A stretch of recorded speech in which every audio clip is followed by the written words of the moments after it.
At 60, Drudkh, a Furrow cut short.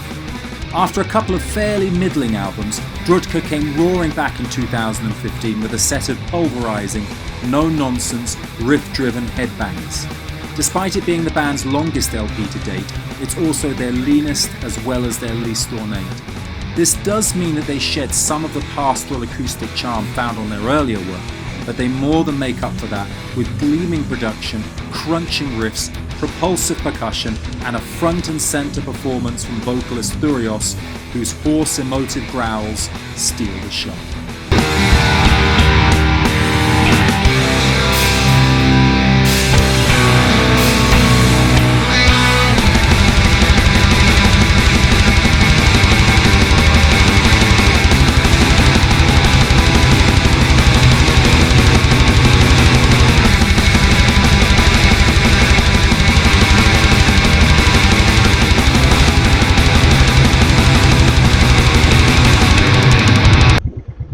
Are you okay? Yeah. Okay. Very nice. Very nice. GoPro, stop recording. Next up is Nachtmystium, Assassins, Black Metal Part 1. A head fucky brew, a head fucky brew, a head fucky boo. Next up, Nachtmystium, a Black Assassins. Ahead. Next up, Nachtmystium, Assassins, Black Metal Part 1. A head fucky.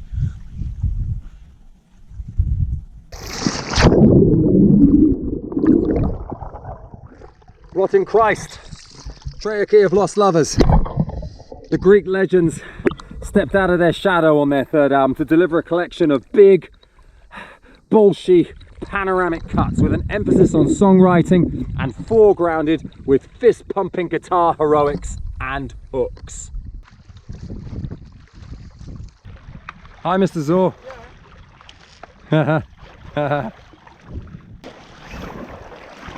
At 57, Voices. From the human forest, create a fugue of imaginary rain.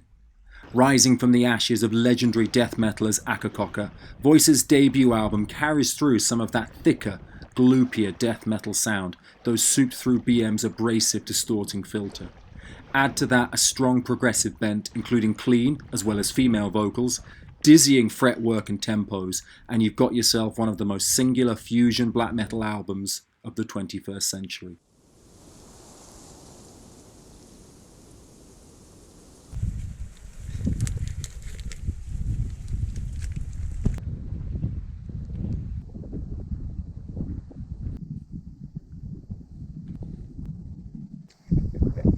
Antaeus, cut your flesh and worship Satan.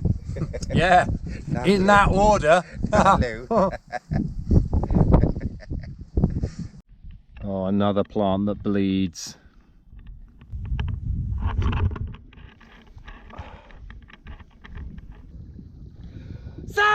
At 55, Dodecahedron, Kwintessens. Like the multifaceted shape from which they take their name, Dodecahedron are a head-swimming Rubik's Cube of contradictions. Buzzing chainsaw guitars, tumbling blast beats and jarring arrangements combine to form a disorientating funhouse of mirrors where you're just as likely to part ways with your sanity as you are your dandruff.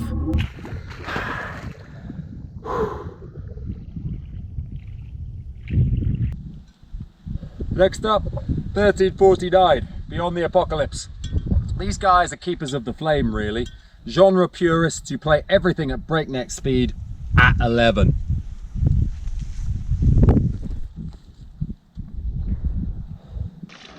Mr. Zor! Yeah.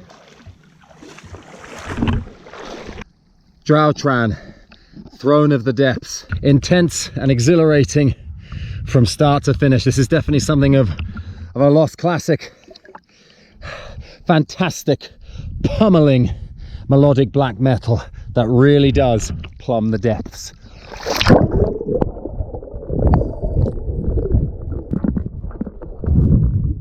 At 52, Katharsis, World Without End. Oh, this is just silly. I mean, all the albums on this list are extreme to one degree or another, but these guys just sound completely psychotic.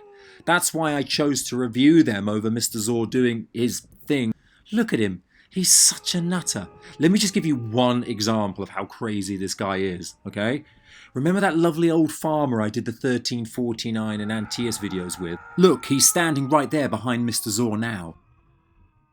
Well, after shooting this video, Mr. Zor went up to him, yeah, and just started stabbing him repeatedly with the garden shears. Oh, the guy was screaming out in pain and crying out in Burmese, "Gooniba! Gooniba! Help me! Help me!" And Mr. Zor was just stabbing him over and over, and he took ages to die. There was blood and guts everywhere. Eventually, I joined in with my chin knife, and we were just stabbing this poor guy to death, and he was screaming and taking forever to die. It was hilarious.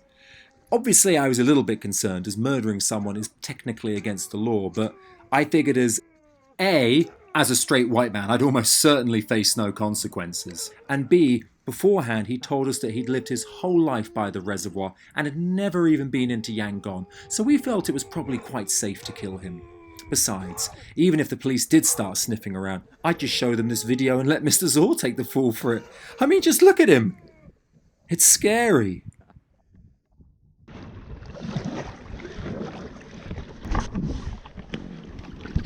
Woods of Desolation, torn beyond reason. And you thought Australia was all beach bums and, you know, friendly hoppy kangaroos and spectacular outback scenery. Well, think again. In this version, the bum is on a rotting corpse washed ashore after a really horrific shark attack. It wouldn't be a friendly hoppy kangaroo, but a very aggressive one that kicks you hard in the stomach and you require stitches. And you can forget about that selfie at Uluru, mate. In this version, you are kidnapped in the outback by a psychotic Aussie hillbilly and tortured for his erotic pleasure.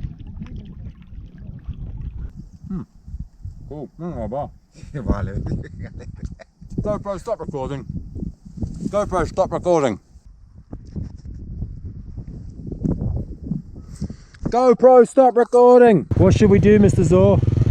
What do we do now? At 50, Drudkh, einer, Freiheit, Stellar. These guys really do reach for the stars on this tour de force of an LP.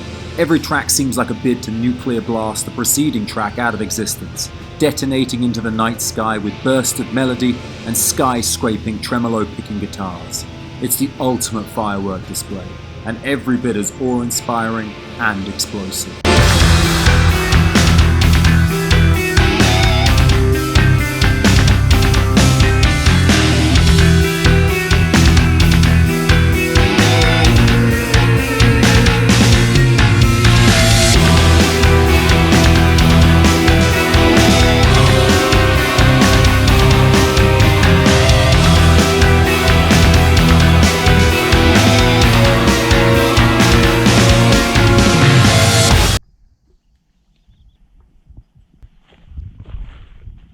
Can you see water? Yeah. Can you see? Look at, can you see? Yeah, you see. You have me, Yeah, lake. me and water, yeah. Okay. Bal-Sagoth, a black moon broods over Lemuria. Have you ever had one of those days where you want to listen to every single Yes album, but also watch every single Lord of the Rings movie simultaneously? No, neither have I. But I have listened to a Black Moon Broods over Lemuria, and I'm pretty sure that's the next best thing. I guarantee by the end of this album, you'll be LARPing.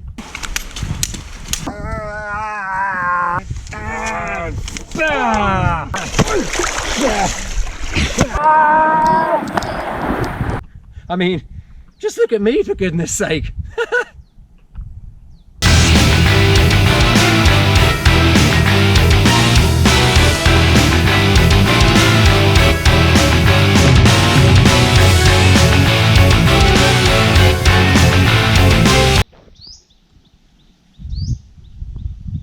Bathory, the debut album. The charge has been leveled at this album that it's very similar to Venom, and I can kind of see that, but you know what, for me personally, it's blacker than Venom. It's got more atmosphere than Venom. The tunes are better than Venom. And, it's got more Venom than Venom. I think also this is perhaps the first album that you can point to and say, that's a black metal album, unequivocally. It's either that or the follow-up to the debut, but that's another story. At 47, Violet Cold, Anomie. Violet Cold owes as much to ethereal shoegaze bands like M83 and My Bloody Valentine as anything from the second wave, and this collection of ambient, pan-global black gaze bangers tickles corners of the nervous system that most black metal can't reach. Listening to this LP recalls those same feelings of peace and inner joy I received when I did the ayahuasca ceremony in the Bolivian Pampas back in 2014. The shaman and I trekked into a remote part of the jungle, stripped off to our waists, painted ourselves in tree bark and sat in front of an open fire while talking about the history of the human race while holding human skulls and grinding the plant into a liquid which I then drank from a gourd. It was so metal. Then, as instructed by the shaman, I wandered off into the middle of the Amazon with nothing but a torch for company. It was out there looking up at the stars in the Milky Way that I realized that everything in the universe was connected. Everything was one and the same. There was no subject and object. There was no partition between ourselves and the rest of the universe, and as I sat there, I felt the plants and grass beneath me and the moths land on my arms, and I came to appreciate that all life on Earth came from the same source, from the same single-celled organism that emerged from the ocean vents billions of years before. All life on Earth, and by extension, the universe, was one great big family. Brothers, sisters, I thought, as ants crawled over my feet and I stared up at the jungle canopy. Then, all of a sudden, I started vomiting really hard, like exorcist hard. I was puking my guts up, like... This went on for like an hour. I honestly thought I was gonna die. It was insanely metal.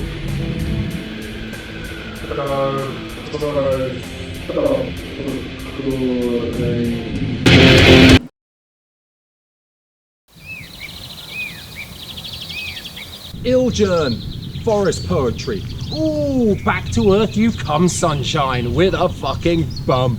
This is really nasty stuff. Rawer than the roar of a really big... Dirtier than a dirty pile of... And more third thing than any other third thing on this list. Just try listening to this album the whole way through without stopping to get a drink of water. Try it.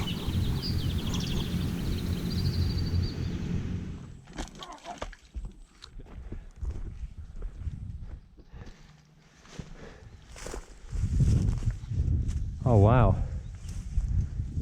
Immortal! Battles in the North. I really like Immortal. They're one of those very few, seemingly one of those very few black metal bands that doesn't take themselves too seriously, yet they always deliver the goods. And Battles in the North is fast, furious, frigid fun. A real blizzard beast. At 44, Bluthaus Nord, Memoria Vetusta 1, Fathers of the Icy Age. This is one of my 4 AM albums. This is the perfect chill-out album after a crazy night on the town, as long as you don't want to chill and haven't left the house. I was re-listening to this the other night to do this review and was just feeling so depressed. The whole month leading up to this video, I just felt so miserable, and at some point I thought, maybe I should just go into the kitchen, get a knife, slit my wrist and just bleed out onto the kitchen floor. Just fucking kill myself. I really did think that for a short while. But then I thought, no. What about my black metal videos? Who would finish them if I was dead? My butler? What about my subscribers? When I last checked, I had 144 subscribers, and that number is only going up, even though it occasionally does go down. What would happen to them? No. I had to finish these videos, if not for my sake, then for theirs. After these videos were completed, then I would commit suicide, and then years, possibly even decades after my death, these videos would receive the kind of critical and cultural acclaim they truly deserved, and I'd be revered posthumously as the great artist I'd always known myself to be. I'd be just like Vincent van Gogh. I even have the same beard. So no, I didn't commit suicide that night, though I did dream about doing it later on. This review is dragging on a bit now, so I'll leave that bit till I get to the next voice recording review. But before that, we've got Niflheim, the debut album. In my opinion, a lot of online publications, lists and fans aren't always the best at guiding newbies into the genre. Maybe that's even the idea. A lot of the albums, a lot of the primer albums that are recommended are quite intense, maybe impenetrable, and potentially off-putting for first-time listeners. That's why I recommend the debut by Niflheim. It's fast, fun, catchy, at less than half an hour it's concise. And what's that very, very faint sound you can hear? It's a tongue being pushed ever so gently against a cheek.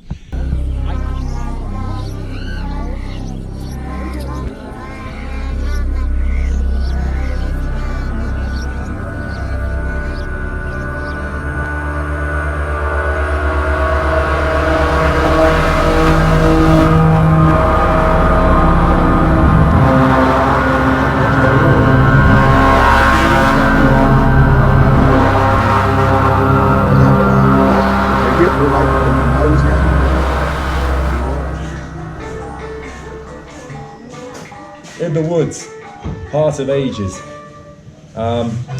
In the Woods, black metal's answer to Pink Floyd, really, and this is their Dark Side of the Moon. It's even got a wordless female vocal performance slap bang in the middle to mirror the Great Gig in the Sky. For those who always wish that Dark Side of the Moon was just a wee bit darker, Satan has answered your prayers. At 41, Diabolical Masquerade, Raven Dusk in My Heart. Right, let's get back to talking about suicide. My dream about suicide specifically. That same night, I'd done a deep dive on YouTube about the former film producer and convicted rapist Harvey Weinstein, and I thought to myself, now here's a guy who I'm sure really is thinking about suicide. I'm not really thinking about doing it, I'm just being a bit emo. I have stuff to live for, my 144 subscribers and my Van Gogh beard to name just two, and I'm sure there are other things, I just can't think of them right now. Anyway, I eventually passed out at some point, and I had this dream where I was Harvey Weinstein, but I was also still me. I was at the top of a water slide, urinating into a urinal which provided piss for the slide. The slide ran on piss. All my old friends from school were there, and they were all being incredibly mean to me because I'd been convicted of sexual assault and was going to prison for 23 years. As I was pissing, my old friend James Eden, who was pissing next to me, said, "Well, you're fucked now, aren't you, Horner? What are you going to do about it? Remember that I'm both me and Harvey Weinstein now." And I said, "Oh, well, I'm going to appeal the verdict, and if that doesn't work out, I'll appeal the sentence." And then another friend was like, "Yeah, good luck with that." And another said, "You deserve to die in prison, you rapist." Stuff like that. I mean, really not being supportive at all. And I just thought, you know what? This isn't worth it. And I jumped off the slide to my/Harvey Weinstein's death. I can't say any more about it than that, because then I woke up, feeling suicidal. So, in conclusion, I had a dream about being Harvey Weinstein and committing suicide. Maybe you should think about committing suicide too. I'm just joking, I don't mean it. I don't want you to die. I want you to subscribe to my channel. Don't worry though, there'll be plenty more suicide stuff in part 4. Speaking of which, make sure that you check back.